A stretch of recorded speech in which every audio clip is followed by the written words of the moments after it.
এই মুহূর্তের সবচেয়ে বড় খবর এইচডি লাইভ 24/7 এ। बड़ी खबर। Breaking news now on HD live 24/7। 2027 সালের 2রা আগস্ট এক বিরল মহাজাগতিক ঘটনার সাক্ষী হতে চলেছে বিশ্ববাসী। সেদিন আকাশে ঘটবে এই শতাব্দীর অন্যতম দীর্ঘতম ও অন্যতম সেরা পূর্ণ সূর্যগ্রহণ। এই ঐতিহাসিক ঘটনার সময় বিশ্বের বেশ কিছু অঞ্চলের মানুষ দিনের বেলাতেই সম্পূর্ণ অন্ধকারের অভিজ্ঞতা লাভ করবেন। চাঁদের ছায়ায় সূর্য সম্পূর্ণ ঢেকে যাওয়ায় কয়েক মিনিটের জন্য দিন রূপ নেবে রাতের আঁধারে। জ্যোতির্বিজ্ঞানীদের মতে 2027 সালের এই সূর্যগ্রহণ 21 শতকের অন্যতম দীর্ঘতম সূর্যগ্রহণ হতে যাচ্ছে। সাধারণত পূর্ণ সূর্যগ্রহণ মাত্র 2 থেকে 4 মিনিট স্থায়ী হলেও এবারের গ্রহণের পূর্ণগ্রাস স্থায়ী হবে সর্বোচ্চ 6 মিনিট 23 সেকেন্ড।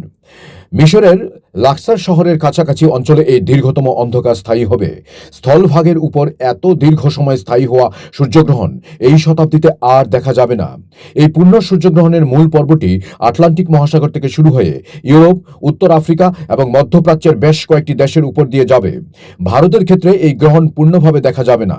দেশের বেশিরভাগ অংশ থেকে এটি দৃশ্যমান হবে না, আর কিছু পশ্চিমাঞ্চলে সীমিত আকারে আংশিক গ্রহণ দেখা যেতে পারে বলে জানিয়েছেন বিশেষজ্ঞরা। পূর্ণগ্রাসের ওই জাদুকরী কয়েক মিনিটে প্রকৃতির বুকে এক অদ্ভুত পরিবর্তন নেমে আসবে। তীব্র সূর্যালোক নিমেষেই মিলিয়ে গিয়ে গোধূলির মতো অন্ধকার নেমে আসবে। তাপমাত্রা হঠাৎ করেই বেশ কিছুটা কমে যাবে।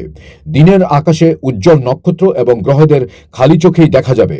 সূর্যের চারপাশে রহস্যময় বায়ুমণ্ডল বা করোনা মুক্তার মতো উজ্জ্বল আলো ছড়াবে।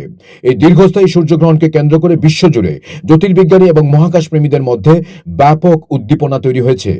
সাধারণ পর্যটক ও এক্লিপস চেজার্স বা গ্রহণ শিকারীরাও এই বিরল দৃশ্য উপভোগ করতে এখন থেকেই বুকিং সারছেন। তবে জ্যোতির্বিজ্ঞানীরা মনে করিয়ে দিয়েছেন, খালি চোখে সূর্যগ্রহণ দেখা বিপজ্জনক। এতে চোখের স্থায়ী ক্ষতি হতে পারে। তাই গ্রহণ দেখতে হলে অবশ্যই আন্তর্জাতিক মানের সোলার ইক্লিপস চশমা বা বিশেষ সোলার ফিল্টার ব্যবহার করতে হবে। মোটের উপর 2027 সালের 2রা আগস্ট এই বিরল পূর্ণ সূর্যগ্রহণ এক ঐতিহাসিক মুহূর্ত হতে চলেছে। Bureau report, HD live 24/7।